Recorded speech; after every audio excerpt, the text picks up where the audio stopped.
y es cuando te detectan con el SIDA.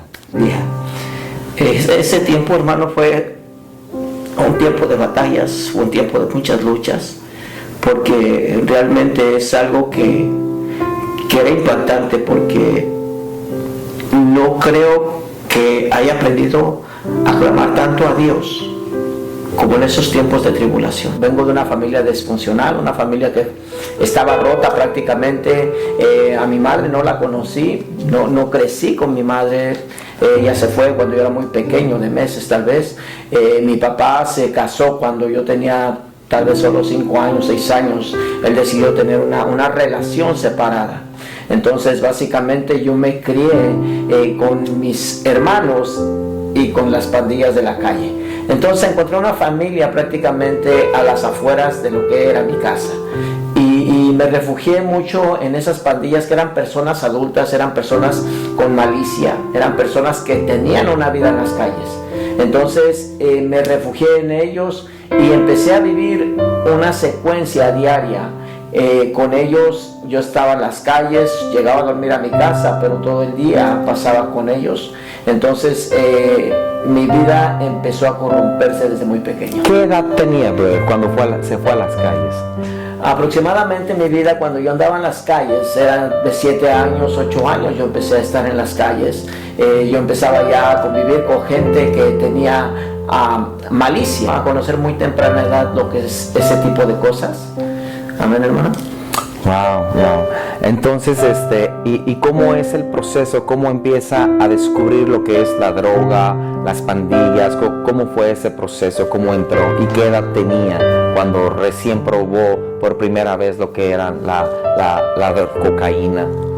Bueno, la cocaína la empecé a probar yo aproximadamente entre 12, 13 años, 14 años. Y una de las cosas que me lo facilitaban era que las personas que me lo proveían eran personas que se dedicaban al reparto de esas sustancias.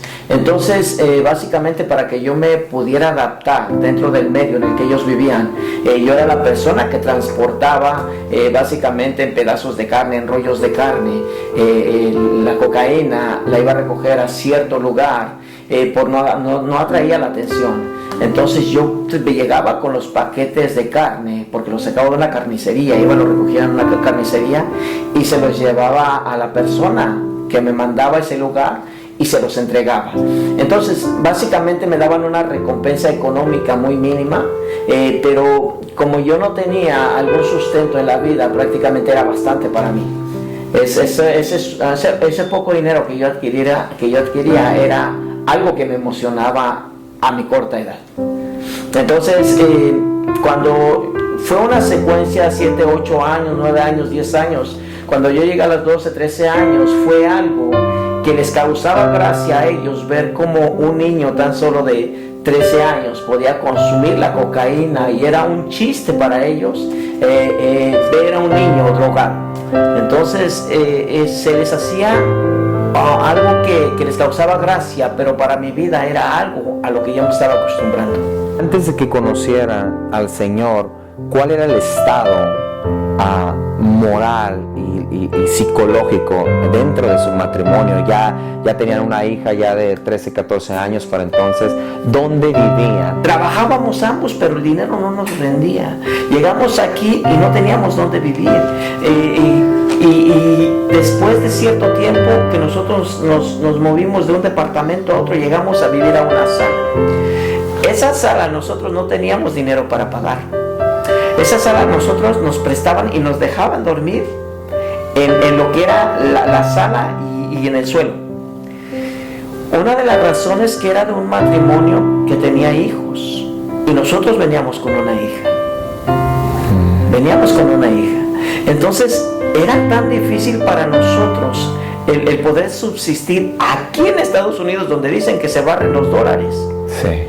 Pero nuestra vida estaba totalmente quebrada, nuestra vida estaba totalmente separada, eran peleas, nuestra vida era que de todos los días nos decíamos nuestras cosas, de que todos los días nos echábamos en cara. Nosotros llegábamos, hermano, a la corte a querer firmar nuestra separación.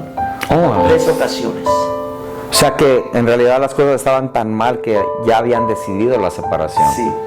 Wow. Sí. Pero dentro de eso, la palabra de Dios dice que Él siempre tiene el control absolutamente de todo. ¿Sí? Y de lo que me admira, hermano, que cuando nosotros estábamos en ese proceso, en ese lugar, en esa situación, había una pareja que también estaba teniendo problemas.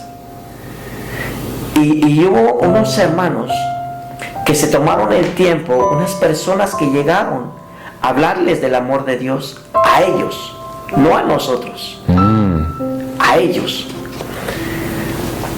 Pero los designios de Dios son perfectos. Ellos salían y nosotros nos teníamos que quedar ahí. Porque estaban en la sala. Estábamos en la sala. Wow. Entonces, cuando ellos llegaban, para que no vinieran simplemente porque sí, se sentaban y nos daban la enseñanza a nosotros. Porque la necesidad era para nosotros. Porque el Señor quería tratar con nosotros. A final de cuentas, bueno, llegamos siendo nosotros las personas a las que nos dieron la administración. Eso me enseña cómo no hay coincidencias en Dios, ¿verdad? Porque es impactante como usted dice que esta pareja no iba por ustedes, pero a final de cuentas en el propósito de Dios iban por ustedes. Porque aunque ustedes decían, bueno, vienen a ver a la otra pareja, pero en realidad no era la otra pareja, era que Dios ya los había mirado a ustedes y ustedes eran los del propósito, los del llamado. Y es muy interesante cómo Dios mira esas cosas, ¿verdad? Como para Dios cualquier persona, a pesar que nosotros pensemos que estamos fuera del ojo de Dios, en realidad estamos en la mirada de Dios. Y cuando nosotros menos pensamos que puede venir la salida o la liberación para nuestro hogar, nuestro matrimonio, es cuando la puerta llega y es cuando Dios llega. Es impactante. Entonces ahí empezó la transformación de su conversión, de su corazón. Empezaron a suceder cosas extraordinarias porque podía ver el alcohol, pero ya no lo deseaba. Podía ver la cocaína, pero ya no la deseaba. Es por eso que el Espíritu de Dios es lo más necesario en la vida del ser humano, porque si el Espíritu de Dios no está obrando en la vida del ser humano, para uno es imposible dejar el alcohol, es imposible dejar la droga, es imposible dejar de drogarse, es imposible dejar los malos hábitos.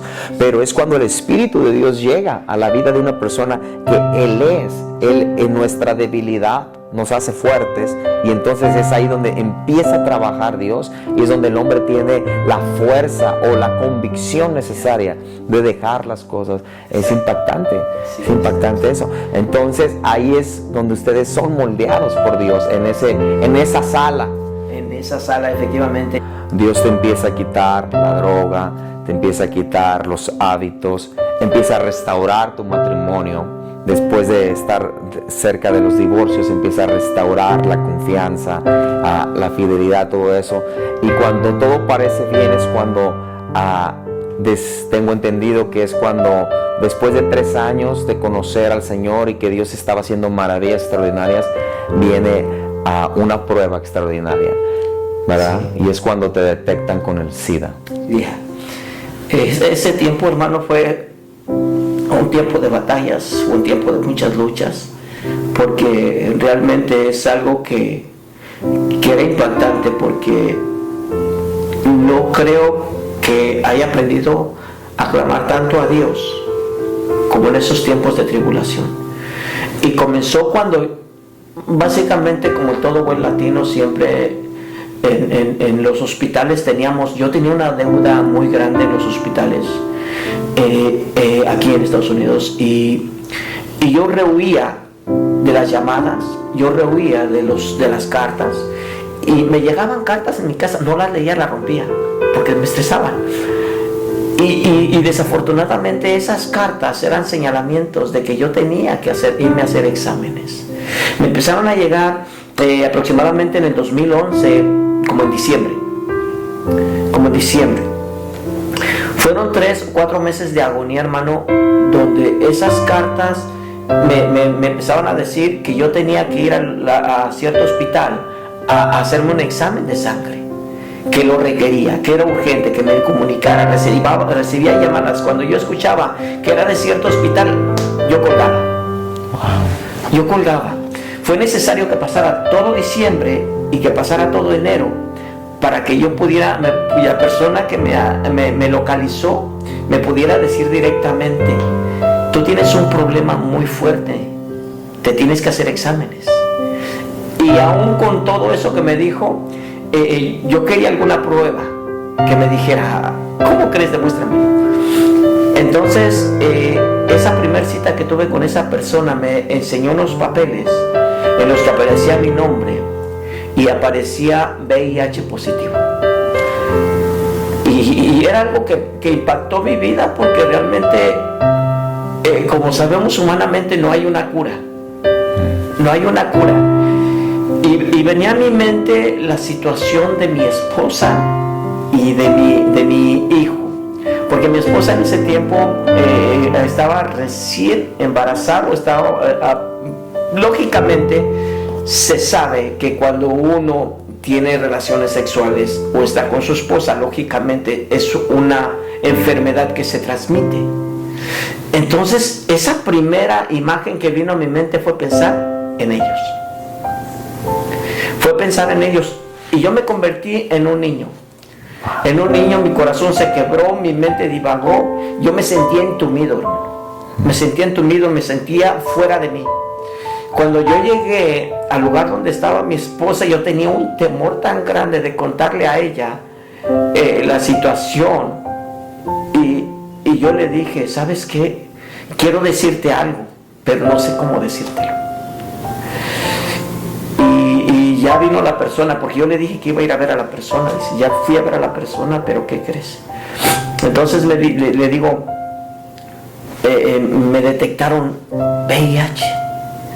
Y mi esposa se me quedó viendo y se empezó a reír. Se empezó a reír y dice: no es cierto. El diablo es mentiroso, no es cierto. Y como me veía tan roto a mí, me decía: no, vente. En ese momento me dijo: ven, vamos a orar. Wow. Y yo estaba llorando. Yo no tenía mente para orar en ese momento. Mi mente estaba pensando otras cosas. Pero mi esposa estaba frente de mí y yo la recuerdo que ella oró. Ella estaba orando. Wow. Es impactante, porque muchas veces, o en muchos casos, cuando la gente se acerca a Dios, puede ser que a veces Dios nos prueba para sacar lo mejor de nosotros y que le conozcamos de una manera más cercana. O puede ser que hemos estado tan atrapados en las garras del enemigo que el enemigo crea trampas o de alguna manera mete su mano y Dios permite para ser zarandeados. Entonces, en el momento que su fe estaba siendo formada, pues viene esta prueba para ustedes. Y cualquiera que va empezando se hubiera desboronado. Cualquiera que no tuviera bases o la firmeza o la madurez hubiera dicho: pero ¿cómo es posible? Nos acercamos a Dios y en realidad nos empieza a ir peor. Pero la actitud de su esposa es impactante, de cómo tomó las cosas y cómo ella saca una palabra de fe en medio de una tribulación, en medio de una prueba, en medio de una mala noticia. Ella saca una palabra de fe y es impactante, porque eso es lo que la gente no entiende, y por eso a veces se pregunta: ¿cómo puede uno estar contento? ¿Cómo puede uno estar tranquilo cuando uno está pasando por valles de sombra de muerte? Pero lo que no entienden es de que una vez que el Espíritu de Dios empieza a trabajar en la vida del ser humano, ya no estamos solos. Ahora es el Espíritu de Dios trabajando en el ser humano, y la fe viene a través del Espíritu Santo, y entonces de ahí salen nuestras palabras, porque ya no confiamos en un certificado médico, sino ahora confiamos qué es lo que dice Dios, ¿verdad? Entonces es impactante la respuesta de su esposa, y yo quiero que cualquier persona que esté mirando eso se ponga eso en su espíritu, ponga eso en su corazón, que cuando tú recibes una mala noticia no es para que tú te mueras de la depresión o te tires a llorar y simplemente mires cómo te acaba la enfermedad o la mala noticia, sino que en Dios es diferente. En Dios tú puedes tener solución, y Dios es la respuesta, que lejos de puede llorar de amargura, uno puede llorar en el Señor y Dios va a responder, porque la Biblia dice que Él responde toda la oración. Pedid y se os dará, buscad y hallaréis, tocad y se os abrirá. Entonces Dios hace eso, y esto es muy importante, porque para nosotros abrir la mano del Señor se abre a través de la fe, y su esposa tenía lo que se requería para abrir la mano del Señor en ese momento. Y entonces allí empieza el proceso de creerle a Dios, clamar a Dios y no dejarse intimidar por las noticias de los doctores, porque me imagino que empezaron los estudios y todo eso. Y en ese lapso de tiempo dice la palabra de Dios: clama a mí y yo te responderé. Amén. Son los tiempos en que yo aprendí a tener una relación íntima con Dios. Son los tiempos en que yo decía: Señor, si tú me contestas, si tú me sanas, yo te voy a servir. Si tú haces esto en mi vida, Señor, yo voy a hacer esto. Y yo buscaba de Dios, hermano. Yo buscaba de Dios. Como varón tú tienes que ser el que enseña dentro del hogar. Pero hay ciertas cosas que te debilitan por dentro. Y yo podía ver que mi esposa oraba todos los días la misma petición. Y cuando yo la veía orando a ella, yo me bajaba a mi garage y me metía y me ponía a orar a solas ahí. Me ponía a llorar como un niño, me ponía a hablar con Dios. Y Dios empezó a dar respuesta. Dios empezó a dar solución. Pasaron 3 meses, hermano. En los últimos días del proceso, la persona que me estaba llevando a hacer los exámenes, me estaba llevando el seguimiento, me dijo, esta ocasión me dijo: ¿sabes qué? Vamos a ver, porque necesito una persona, un trabajador social o un psicólogo para que hable con tu familia y contigo, porque la vida se me estaba deteriorando. Y él me preguntaba que cómo estaba él me preguntaba que cómo iba la situación en mi hogar, que si quería hablar con él, que si necesitaba un intermediario o alguien que hablara con ella. Entonces en ese tiempo, hermano, necesitábamos saber qué nivel le iban a exponer a ella que estábamos. Entonces me empezaron a hacer otra vez, a sacarme sangre, otra vez a examinarme. Y cuando me estaban haciendo los análisis y Dios empezó a responder, fue que me dijo: ¿sabes qué? Tienes que venir nuevamente, porque en los resultados nos equivocamos. Hay un error en los resultados. Por 3 ocasiones, hermano, me hicieron los mismos exámenes, los mismos análisis, y por 3 veces salieron negativos. O sea que ellos estaban sorprendidos porque ellos ya tenían tu expediente que estaba el SIDA, y de repente, después de la oración, después del clamor, 3 meses después, empiezan a ver resultados negativos, y ellos a fuerzas querían que salieran positivos, y empiezan: no, salieron mal otros, no, salieron mal otros, querían a fuerzas pero ya Dios ya había hecho la obra. Wow, qué impactante. Entonces cuando yo le dije la primera vez a mi esposa: ¿sabes qué? Salieron mal. Yo me rompía por dentro, porque no era fácil para mí estar que ven otra vez y que te den otra vez un resultado positivo, y cuando están recuperando esperanzas, ¿no? Entonces, cuando me dijeron la tercera vez, dice mi esposa: ya vencimos. Wow. Ya vencimos. Y fíjate que la fe del ser humano es a veces tan quebrada, que yo dije: voy a esperar a que nazca mi hijo, y va a ser la confirmación.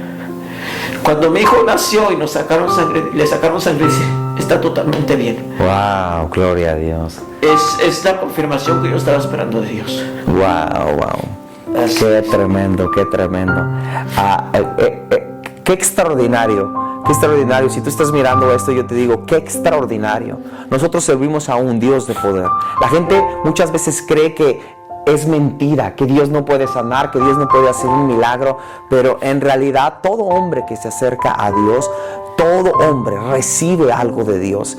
Y yo te quiero que tú entiendas y pongas eso en tu espíritu. Si tú conoces a alguien que está pasando por una enfermedad como lo es el SIDA, como lo es el cáncer, el lupus o cualquier otra enfermedad que se lo está deteriorando, yo te quiero decir que sí hay esperanza.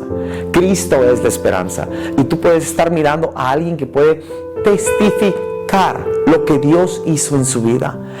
El diablo desde su niñez lo quiso destruir. Mira todo su testimonio: drogas, la santa muerte, todos los vicios, en su matrimonio a punto del divorcio, lo quiso destruir. Pero cuando Cristo llega, Él hace las cosas perfectas y completas. Él nunca se va a quedar a medias. Y aunque lo queramos ver si Dios probó la fe de ellos, o lo queramos ver que el diablo quiso destruirlos de esa manera, lo único que puedo comprobar, sea una o sea la otra cosa, es que Dios se glorificó en sus vidas. Y Dios se glorificó en sus vidas no solamente para ellos, sino para tú que nos estás viendo, puedas tener esa esperanza que Dios puede glorificarse en tu vida también. Servimos a un Dios de milagros, un Dios que venció en la cruz del Calvario toda enfermedad, un Dios que avergonzó a los demonios y los expuso y nos dio la victoria y nos sacó de esa esclavitud para nosotros ser llamados hijos de Dios. ¡Qué extraordinario! En la actualidad, hermano, pues gracias a Dios tengo un matrimonio restaurado, una familia que alaba a Dios. Somos servidores del Señor. Y yo soy testigo, yo que tengo el privilegio de conocer a su esposa, que tengo el privilegio de conocer a su hija, a una familia que sirve, que ama a Dios. Si tú tienes a un conocido que esté pasando por cualquiera de estas cosas, envíale este testimonio para que sea de vida para su alma, para su espíritu. Yo te invito que si tú vives en la ciudad de Los Ángeles, California, y tú tienes un testimonio que quieres compartir, te comuniques conmigo, Jesse Ábalos Oficial, mi teléfono 818-792-6244. Y si tú quieres que el mundo sepa lo que Dios hizo contigo, porque sientes que tu testimonio puede ser de bendición para alguien más, contáctame para poder llevar este testimonio a alguien más, porque yo sé que esto va a edificar a alguien que está tal vez cruzando por lo que ellos cruzaron. Tal vez estén cruzando por un divorcio, tal vez estén cruzando por las drogas, tal vez estén cruzando por un SIDA, por un cáncer terminal, pero lo que este testimonio va a hacer es decir, en verdad todavía hay una esperanza. Cristo sana, Cristo salva y Él es la respuesta. Así que si tú quieres compartir tu testimonio, si tú quieres dejarnos saber lo que Dios ha hecho en tu vida, comunícate conmigo y yo me estaré comunicando contigo para poder llevar tu testimonio a los corazones de alguien más. Y hermano, es un gusto que Él haya estado con nosotros en este día, y en verdad yo sé que este testimonio va a llegar a muchos lugares y va a edificar a muchísimas personas, y nos gozamos y nos seguiremos gozando en el Señor, hermano. Que Dios lo bendiga y que Dios los bendiga a todos, y que nos sigamos mirando lo que Dios hace. Yo les quiero decir que en verdad Dios sigue haciendo cosas extraordinarias. Dios los bendiga.